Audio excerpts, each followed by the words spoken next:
ഞാൻ നരകത്തിൽ അധികവും പെണ്ണുങ്ങളെ കണ്ടു. നബി സല്ലല്ലാഹു അലൈഹി വസല്ലം അവിടത്തേക്ക് നരകം കാണിക്കപ്പെട്ട അവസരത്തിൽ പറഞ്ഞ പല കാരണങ്ങളിൽ ഒന്നെന്താണ്, അവള് നന്ദികേട് പറയുന്ന പെണ്ണായിരിക്കും. ജീവിതത്തിൽ ഇവനോട് ആവശ്യപ്പെട്ടതൊക്കെ അവന്റെ വരുമാനത്തിലും കഴിവിലൊക്കെ പരിധിയിൽ ഒതുങ്ങി നിന്നൊക്കെ അവൻ ചെയ്തു കൊടുത്തു.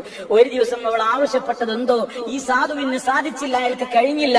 ആ ഒരൊറ്റ കാരണത്താൽ ജീവിതത്തിൽ ഇന്ന് വരെ ചെയ്തു കൊടുത്ത മുഴുവൻ ആനുകൂല്യങ്ങളുടെയും അടിവേരറുക്കുന്ന നിലക്ക് വർത്തമാനം പറയും. നിങ്ങളുടെ കൂടെ കൂടി അന്ന് മുതൽ തുടങ്ങിയതാണ് എന്റെ പ്രയാസങ്ങൾ. ഒരു നന്മയും എനിക്ക് ഇന്നേ വരെ നിങ്ങളിൽ നിന്ന് മാറായിത്തു മിൻക ഖൈറൻ ഖത്തു, ഒരു ഖൈറും ഞാൻ ഇന്ന് വരെ നിങ്ങളിൽ നിന്ന് അനുഭവിച്ചിട്ടില്ല എന്ന് പറയുന്ന പെണ്ണ് നരകത്തിന്റെ വറകാണെന്ന് റസൂലുള്ളാഹി സ്വല്ലല്ലാഹു അലൈഹി വസല്ലം.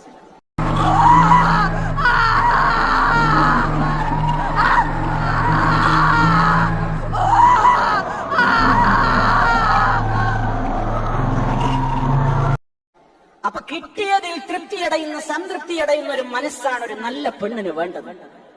ഒരു നല്ല മുസ്ലിമിന് അതാ വേണ്ടത്, ഒരു പെണ്ണിനും അതാണ് വേണ്ടത്.